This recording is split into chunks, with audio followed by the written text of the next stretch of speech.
বাড়ির তৈরি রসালো বালুশাহী দেখুন কত সুন্দর, পুরো ভেতর অবধি রস গেছে। আসসালামু আলাইকুম বন্ধুরা, আমার চ্যানেলে আপনাদের সবাইকে স্বাগত জানাই। বন্ধুরা, আমি আজকে আপনাদের সঙ্গে শেয়ার করব বালুশাহী রেসিপি। এর জন্য আমি এখানে 500 গ্রাম ময়দা নিয়ে নিয়েছি। এই ময়দার মধ্যেই দিয়ে দিচ্ছি হাফ চামচ বেকিং সোডা, দিয়ে দিচ্ছি 1 চামচ বেকিং পাউডার, দিয়ে এগুলো ভালো করে আমি চালনিতে চেলে নেব যেন কোনো দানা না থাকে। দেখুন চালা হয়ে গেছে। এবার এর মধ্যেই দিয়ে দিচ্ছি হাফ চামচ লবণ, দিয়ে দিচ্ছি এখানে আমি নিয়েছি 100 গ্রাম ডালডা। আপনারা চাইলে তেল বা ঘি দিয়েও ময়ান দিতে পারেন। এবার ওইগুলো খুব ভালো করে মিশিয়ে নিতে হবে। মেশানো হয়ে গেলে এবার আমি এর মধ্যেই অল্প অল্প জল দিয়ে এটা মেখে নেব। একদম শক্ত করে মাখতে হবে, নরম মাখলে হবে না কিন্তু। আর এটা মসৃণ মাখা যাবে না, এটা একটু অমসৃণই থাকবে, বালুশাহীতে যেমন থাকে। দেখুন এবার আমি এটা আধ ঘন্টার জন্য ঢেকে রাখবো। আধ ঘন্টা হয়ে গেছে বন্ধুরা। এবার আমি এখান থেকে লেচি নিয়ে নিলাম। লেচি নিয়ে এবার আমি হাতে এরকম নিয়ে তালুতে নিয়ে চ্যাপটা করে এবার আঙুল দিয়ে আমি ওটা মাঝখানে ফুটো করে নেব বা গর্ত করে নেব। নিয়ে এবার চারদিকে ঘুরিয়ে ঘুরিয়ে আমি গোল গোল করে নেব। এর থেকেও ভালো আমি আজকে আপনাদের সঙ্গে একটা দারুণ শেয়ার করব ট্রিক, যেটা আপনারা সহজেই বাড়িতে করতে পারবেন বোতলের ঢাকনা দিয়ে। আর একটা আমি হাতে লেচি নিয়ে নিলাম, তালুতে রেখে এই বোতলে ঢাকনা দিয়ে শক্ত করে চেপে দিলেই কিন্তু মাঝের যে অংশ আটা বা ময়দা থাকবে সেটা কিন্তু অনায়াসে উঠে আসবে। এবার একটু চারদিকে গোল গোল ঘুরিয়ে নিলেই কিন্তু তৈরি হয়ে যাবে বালুশাহী আকার বা শেপ, যেটাই বলুন।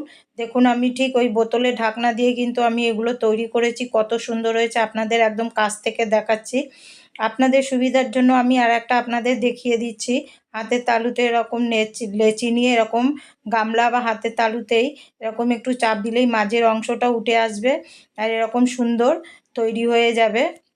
দেখুন এবার আমি একটা ফ্রাইং প্যান চাপিয়ে দিচ্ছি। এই ফ্রাইং প্যানে আমি দিয়ে দিচ্ছি তেল বালুশাহীগুলি ভাজার জন্য। এবার প্রথমে খুব তেল গরম করে নিতে হবে, তারপরে গ্যাস আস্তে করে দিতে হবে। এবার আমি এক একটা করে বালুশাহী যে তৈরি করে রেখেছিলাম ওইগুলো আমি এর মধ্যে দিয়ে দেব। দিয়ে গ্যাস একদম আস্তে করে রেখে দিতে হবে। এবার আমি দিয়ে, বেশি দেওয়া যাবে না কিন্তু ফুললে কিন্তু এগুলো আর ওলটানো যাবে না। এবার আমি 3 মিনিট মতন ভেজেছি এক পিঠ। এবার আমি উল্টো পিঠে উল্টে দিচ্ছি। উল্টে দিয়ে আবার উল্টো পিঠেও আমি 3 মিনিট মতন ভেজে নেব। খুব আস্তে আস্তেই ভাজতে হবে কিন্তু, তাহলে পুরো ভেতর অবধি হবে। জোর আঁচে ভাজলে কিন্তু ওপরে হয়ে যাবে, ভেতরে কাঁচা থাকবে। দেখুন ভাজা হয়ে গেছে। এবার গ্যাস আমি জোর করে হাইয়ে করে দিলাম, দিয়ে এবার একটু লাল করে নেব। দেখুন লাল লাল হয়ে গেছে। এবার আমি এগুলো সব তুলে নেব আর বাকিগুলো আমি সব ঠিক এইভাবেই ভেজে নেব। দেখুন ভাজা হয়ে গেছে, সব তুলে নিয়েছি আমি। এবার আমি আপনাদের ভেঙে দেখাচ্ছি কেমন হয়েছে। দেখুন ভেতরে কিন্তু একটুও কাঁচা নেই, সব সুন্দর করে ভাজা হয়েছে। এবার আমি একটা কড়া চাপিয়ে দিলাম, কড়াই দিয়ে দিলাম জল। এবার এখানে দিয়ে দিচ্ছি 250 গ্রাম চিনি। এবার এই চিনির মধ্যেই দিয়ে দিচ্ছি 4-5টা কেশরের ধাগা, 4টে ছোট এলাচ, আর এগুলো দিয়ে আমি খুব ভালো করে মিশিয়ে নেব। এবার এর মধ্যেই দিয়ে দিচ্ছি 1 চামচ ঘি। এইগুলো দেওয়ার সাথে সাথেই বন্ধুরা যা সুন্দর গন্ধ বেরিয়েছে, বিশ্বাস করতে পারবেন না, আপনারা বাড়িতে অবশ্যই ট্রাই করবেন। এবার ফুটে উঠেছে। এবার আমি দেখে নিচ্ছি হাতে চটচট করছে কিনা। হয়ে গেছে। এবার গ্যাস বন্ধ করে দিয়ে আমি ওই বালুশাহী যে ভেজে রেখেছিলাম ওইগুলো আমি দিয়ে ওলট পালট করে সব মিশিয়ে নেব, যেন সব বালুশাহীর গায়ে চিনির শিরাগুলো লেগে যায়।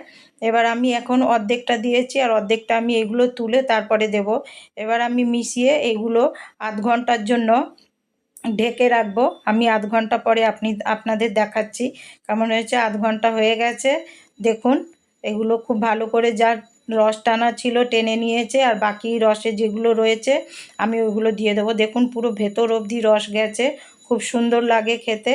আপনারা বাড়িতে অবশ্যই একবার ট্রাই করবেন, করে আমাকে কমেন্ট করে জানাবেন কেমন হয়েছে। আশা করছি আপনাদের ভালো লাগবে।